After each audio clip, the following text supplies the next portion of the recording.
telepon. Halo, assalamualaikum warahmatullahi wabarakatuh, Ustadz Joban. Waalaikumsalam warahmatullahi wabarakatuh. Bagaimana kabarnya Pak Ustadz di pagi hari ini? Alhamdulillah sehat. Ini lagi di Purwakarta ini. Oh, Ustadz lagi di Purwakarta ya, Masya Allah. Pulang kampung nih. Sedang kamu ya. Pulang kampung. Baik Pak Ustadz, berita Ya. kabar-kabar dari langit apa nih yang bisa Pak Ustadz berikan kepada pendengar Asil di pagi hari ini? Ya. Bismillahirrahmanirrahim. Alhamdulillahirabbil alamin. Wassalatu wassalamu ala sayyidina Muhammad wa ala alihi washabihi ajma'in. Amma ba'du.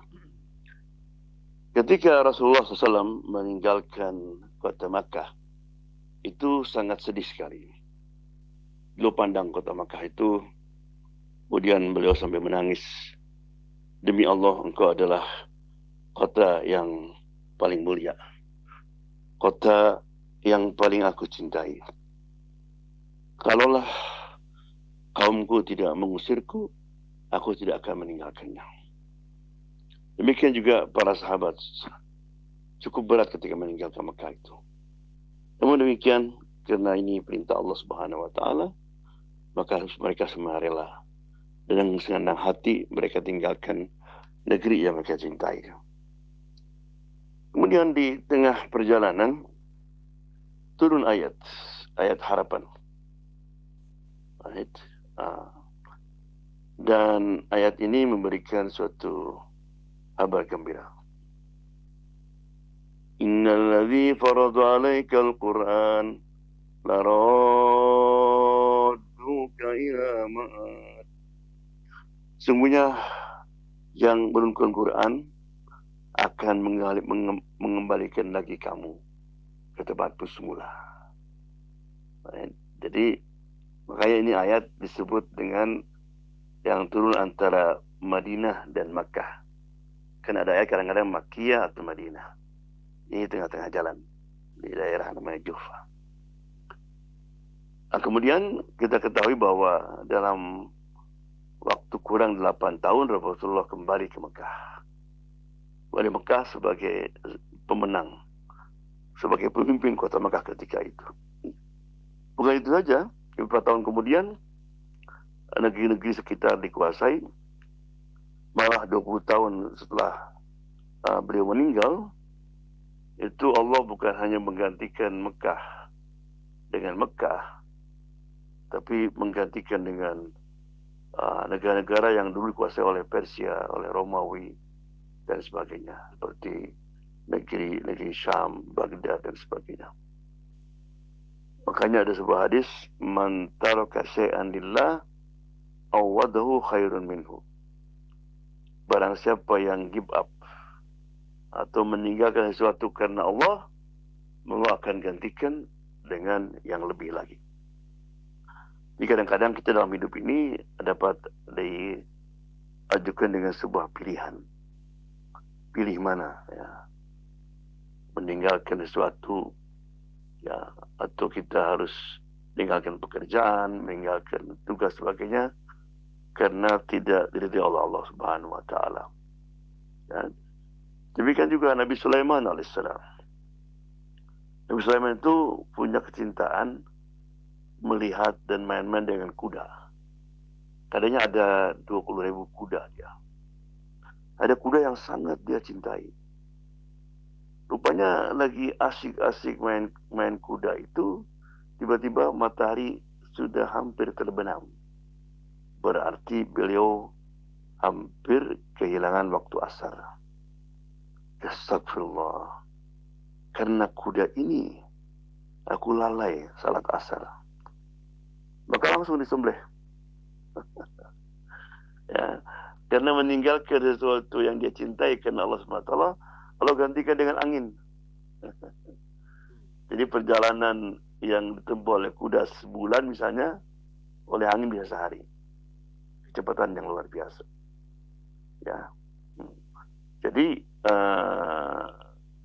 ketika kita menghadapi sesuatu dan kita utamakan Allah, maka Allah SWT akan gantikan lebih baik. Baik itu kadang-kadang dibuktikan di dunia atau kadang-kadang nanti di akhirat. Makanya ada sebuah hadis, barang siapa yang meninggalkan kemarahan, dia sudah marah ini, sudah nggak kuat, baik terhadap istrinya, anaknya, orang lain, dia tahan-tahan. Nah, maka nanti hari kiamat Allah akan dipanggil di hadapan seluruh manusia. Bayangkan coba, Allah akan muliakan dia, dipanggil sebagai spesial pada waktu itu. Nah, jadi kita sebagai seorang pejabat misalnya, kita bisa korupsi, nah, kita bisa berbuat dolim, tapi kita tahan. Maka itu Allah akan gantikan dengan yang lebih baik lagi. Nah, kita tiba-tiba melihat seorang perempuan yang cantik, dan kita pandang, tapi kita astagfirullah. Right? Nanti Allah gantikan dengan bidadari di surga. Right? Perempuan yang kita pandang itu belum tentu milik kita. Right? Belum senang sama kita. Tapi rugi kalau kita pandang terus. Nah, oleh karena itu dulu ada di mana? Di Syria ada Masjid At-Taubah namanya. Ada seorang pemuda pencuri, asalnya dia mabok dan sebagainya, dia mungkin sadar mau tobat dia. Makalah pergi ke masjid itu untuk bertobat. Nah, bilang sama imam, boleh saya tinggal di sini, saya mau belajar sama kamu, saya mau meninggalkan semua perbuatan maksiat itu. Lalu silahkan, dengan syarat. Apa syaratnya? Di sini nggak ada apa-apa katanya. Setiap hari makannya hanya korma dan air dingin. Kalau kamu kuat, silakan. Kecuali ada orang yang ngasih. Apa-apa katanya. Memang tujuan saya ingin membersihkan diri saya. Sudah tinggal sama imam itu. Kemudian setelah 6 bulan dia mulai belajar, mulai latihan, mulai bersihkan diri. Rupanya sudah 2 hari, itu korma pun nggak ada. Bayangkan coba, air dingin saja. Karena dia pernah belajar sama imam itu, ad-darurat tubihul mahdurat. Ya, jadi kalau kita dalam keadaan emergensi terpaksa, maka yang haram pun itu menjadi halal. Karena dulu dia pencuri, ya ingat lagi dia kebiasaan dulu. Zaman dulu itu di kota Baghdad itu rumah itu nyambung ya, dengan masjid, dengan rumah lain. Naiklah dia ke atas, ke atap. Dari rumah pertama dilangkahi, rumah kedua dilangkahi, kemudian rumah ketiga dia mencium makanan.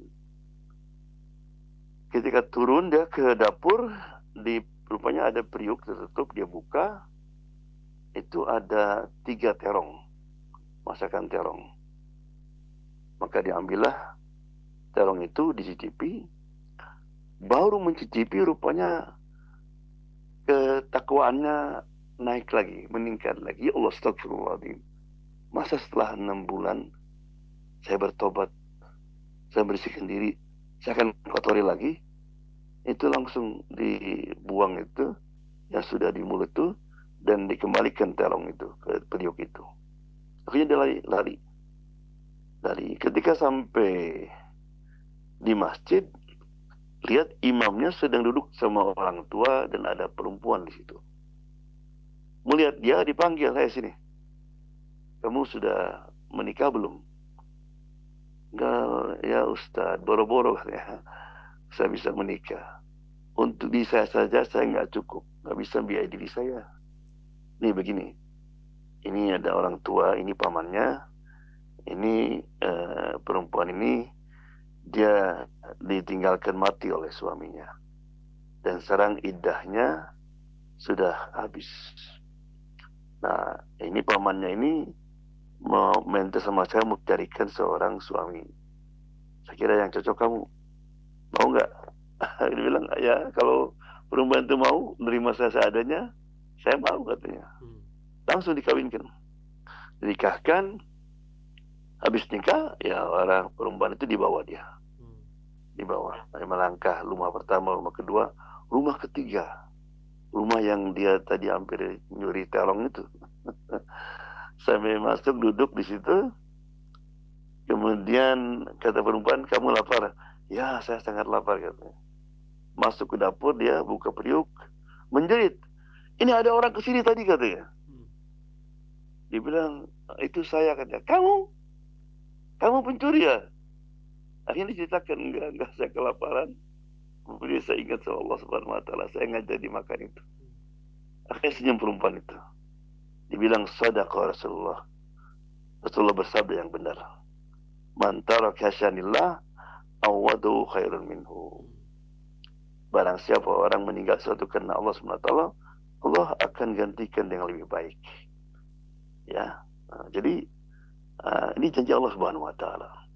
Ya, kita tinggalkan, kita mau marah kita tahan, kita mau mencuri kita tahan, lain kita berbuat jahat kita tahan. Ya, kita aja bisa kadang-kadang pulang ke rumah ya, istri marah-marah. Kadang-kadang kita kan, saya laki-laki mesti laki-laki, kita tahan itu bukan main, apa namanya? Atau banyak orang yang punya hutang kepada kita misalnya. Nah, betul-betul orang itu ingin bayar tapi nggak mampu dia. Kita maafkan itu. Karena ada sebuah hadis nanti ada orang yang pas-pasan, malah dia kurang sehingga mesti ke neraka dulu. Ya, kamu punya amal spesial nggak? Pikir-pikir apa ya, nggak ada. Datang malaikat, ya Allah ada katanya. Ini orang suka minjamkan uang kepada orang lain, membantu orang-orang. Ya, kemudian dia bilang sama pegawainya, waktu penagihan, tanya orang itu, dia masih perlu nggak? Kalau masih perlu, bilang kamu pakai dulu katanya. Kalau orang itu ternyata tidak mampu, sudah maafkan dia. Maka kata Allah, welcome to Jannah. Silakan Jannah. Ya, yang terakhir ada kisah menarik juga. Jadi dulu di Mekah pernah musim paceklik. Sulit sekali untuk mencari kerjaan, cari makan. Jadi ada seorang muda habis haji nemukan ada suatu tas gitu, tas ya. Dan dibawa ke rumah, setelah dibuka ternyata ada kalung dengan mutiara berwarna hijau ya. Tutup lagi dia. Ya kan dalam hadis kalau kita menemukan sesuatu nggak boleh kita gunakan, kita tunggu dulu ya sampai berapa lama, terus kita umumkan. Besoknya dia ke Makkah, ada orang berdiri, biasanya suka berdiri di sofa gitu. Ya, saya ini dari negeri anu, saya kehilangan tas saya. Barang siapa yang menemukan, saya akan kasih 500 rial. Akhirnya orang itu menghampiri dia. Ya, tas kamu ada pada saya katanya. Ayo ikut saya katanya. Ikut orang itu. Ya, setelah saya diambil, dilihat, Masya Allah masih ada semuanya. Mau dikasih uang, nggak mau dia. Saya menyimpan ini karena Allah SWT. Dipaksa nggak mau dia. Sudah pergi. Karena memang sulit mencari kerjaan di Mekah, akhirnya pemuda ini dia naik kapal. Mau pergi kemana aja nggak tahu. Dia pokoknya naik kapal dia. Rupanya kapal itu karena ada awan, ombak, sehingga tenggelam. Hanya dia yang selamat. Dia megang suatu papan, selamat. Kemudian terdampar di sebuah pulau, ya, jazirah. Ya, jalan-jalan akhirnya mungkin musola dia. Masuk musola, dia kecapean, dia tidur. Kemudian setelah tidur dia bangun, dia salat. Rupanya bacaannya bagus. Sehingga orang situ menyuruh dia jadi imam. Mulai jadi imam dia. Jadi imam. Kemudian dia orang kirim anak-anaknya untuk belajar Quran sama dia. Sudah jadi imam, jadi guru di situ. Setelah beberapa bulan ditanya, kamu ini udah kawin atau masih bujangan katanya. Ya, ditawarkan. Ya, dulu imam di sini itu meninggal. Ya, dia punya anak. Dan anak itu sendirian katanya. Dia punya rumah dan sebagainya. Akhirnya bilang, oke, saya mau lihat dulu katanya. Jadi waktu lihat perempuan itu, bukan dia lihat mukanya, dilihat kalung yang dipakai. Kalung dipandang gitu. Sebab orang-orang, kamu itu menyakiti perempuan itu katanya. Yang dilihat kok kalung. Dibilang, wallahi, saya pernah melihat kalung ini. Di mana? Di Mekah dulu. Ya, ada orang kehilangan. Semua takbir, Allahu Akbar, takbir. Loh, kenapa takbir? Tahu gak? Ini orang ayah anak perempuan ini, kalau ceramah, diceritakan kisah kamu itu. Dan dia berdoa, mudah-mudahan anak saya didapatkan orang seperti kamu katanya. Jujur, Allah. Ya, sebab karena dia meninggalkan karena Allah SWT, dia bisa aja ambil kalung itu dijual kan, kaya dia. Ya, tapi Allah gantikan dengan apa? Dengan istri, rumah dan sebagainya. Ya, jadi itulah para pendengar sekalian. Kadang-kadang kita kalau dapat suatu dua pilihan, pilihlah Allah Subhanahu Wa Taala. Meskipun kadang-kadang menggiurkan. Dan Allah, kita mesti yakin Allah akan gantikan di dunia atau di akhirat, insya Allah. Ya. Baik, Pak Ustadz, itu yang bisa kita ambil pelajaran juga. Ada satu hal lagi, Pak Ustadz, yang boleh saya tanyakan, Pak Ustadz. Silakan. Pelajaran apa dari seorang Ustadz ya sebagai pendakwah dan juga seorang guru gitu ya, untuk memberikan teladan kepada muridnya. Nah, ketika si murid itu misalkan melakukan kesalahan gitu ya, cara Rasulullah itu mendidik dan menghukum itu bagaimana gitu. Atau juga ketika si murid itu punya prestasi, nah memujinya itu gimana gitu. Ini saya nanya ini karena kita lagi ada ini kayak Pak Ustadz, ada krisis tentang tata dan etika dari murid. Bagaimana Pak Ustadz? Ada pelajaran apa dari Ustadz tentang hal ini, Ustadz? Iya, tugas Nabi itu dua ya. Tugas semua Nabi dua, yaitu menyampaikan risalah dan memberikan suri tauladan. Ya, yang pertama itu mudah, tinggal sampaikan.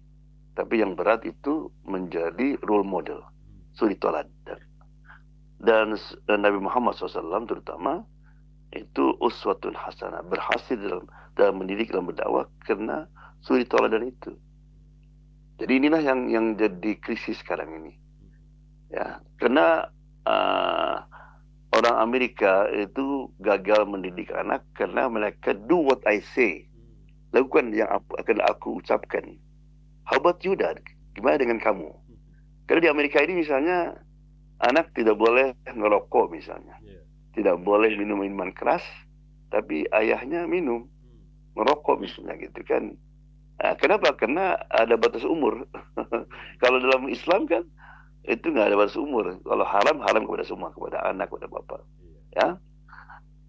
Ada sebuah kisah menarik. Jadi ada seorang guru, ya, itu setelah sekitar 30 tahun ada sebuah acara, pesta, seminar. Kemudian tiba-tiba ada seorang dokter terkenal menyamperi dia. Gitu kan. Kamu kenal saya enggak? Kata. Of course, kata orang guru itu. Enggak, katanya. Ya, dibilang terima kasih kepada kamu. Saya sekarang menjadi dokter, menjadi orang itu karena kamu, katanya. Ingatkah dulu, Pak Guru, katanya, ada orang kehilangan jam tangan. Dan yang mengambil itu saya. Saya umpetin. Ya. Kemudian kamu panggil semua anak-anak untuk berbaris satu persatu. Dan mata mereka ditutup. Ya, kemudian kamu periksa satu persatu. Dan kamu nemukan jam itu di kantong saya. Dan saya sudah gemeteran, muka saya sudah merah. Nah, tapi setelah selesai, anak-anak sudah dibuka matanya, dan kamu mengatakan, aku sudah temui jam itu. Begitu saja. Kamu tidak memanggil saya, tidak memalukan saya lah gitu. Right? Jadi terima kasih banyak. Right? Kata guru itu, saya juga ketika meriksa, mata saya ditutup. Agar supaya saya tidak ada perasaan kepada murid saya yang manapun. Karena kalau tahu saya kamu yang curi, nanti saya ada sangka buruk sama kamu. Lihat, dengan suri tauladan yang demikian, itu menjadikan orang bersukses. Ya. Jadi sebagai seorang guru, sebagai ustadz mulia, tugas utama itu memberi teladan yang baik, teladan dalam menegur Rasulullah SAW misalnya. Jadi ada seorang baru masuk Islam dia, ada orang batuk bersin, kemudian dia keras-keras, yarhamukallah. Para sahabat semua melotot gitu kan. Orang itu terus ngomong, ada apaan kamu melotot gitu kan. Akhirnya para sahabat ada yang mukul paha gini. Oh, dia tahu bahwa tidak boleh ngomong. Terus dia bayangkan kalau begitulah sifat tingkah laku para pengikut pemimpin Muhammad SAW, bagaimana Muhammad nanti? Setelah salat dia bilang, wallahi saya tidak pernah menemukan seorang guru seperti Muhammad SAW. Dia tidak memarahi, tidak melotot. Saya dipanggil aja dengan senyum gitu. Kata Nabi, dalam salat tidak boleh ada komunikasi. Hanya ada tasbih dan tahmid. Yang kedua, pernah ada orang, Nabi lagi ruku, lari dia. Allahu Akbar. Terus dia ruku. Setelah selesai, Nabi panggil. Yang pertama apa? Nabi puji. Masya Allah. Lihat kamu, karena keinginan kamu tidak mau ketinggalan satu rakaat pun, kamu sampai lari. Tapi jangan lakukan lagi. Karena kalau masuk masjid dengan tenang, sakinah. Jangan mengganggu orang-orang yang lain. Begitulah. Kalau kita gimana? Misalnya gini, ada seorang ayah bawa anaknya atau ibu bawa anaknya. Nah, kamu jangan kemana-mana ya. Nah, anak ini misalnya dalam 2 rakaat dia ikut salat. Setelah 2 rakaat lari dia ke sana ke sini. Main-main. Kan biasanya gini, sini kamu. Apa aku katakan tadi? Jangan main-main. Ya, kalau Nabi gimana? Masya Allah nak, kamu hebat ya. 2 rakaat kamu nggak main-main. Ya, Umi bangga. Lain kali insya Allah sampai 4 rakaat ya. Begitu saja. Ya, subhanallah. Ya. Baik Pak Ustadz, terima kasih atas dialog berita dari langit di pagi hari ini. Semoga Ustadz selalu sehat. Insya Allah kita jumpa lagi pekan depan ya Pak Ustadz ya. Rencana berangkat lagi kapan Pak Ustadz? Hari Senin insya Allah. Oh, hari Senin. Nanti kita jumpa di Amerika. Insya Allah. Fi amanillah Ustadz. Kemana Pak Angga? Nggak ada kemarin saya ke sana. Oh iya Ustadz, ada acara di tempat lain. Betul Pak Ustadz. Fi amanillah ya Pak Ustadz. Semoga selalu dalam perlindungan Allah Subhanahu wa taala. Assalamualaikum. Waalaikumsalam warahmatullahi wabarakatuh.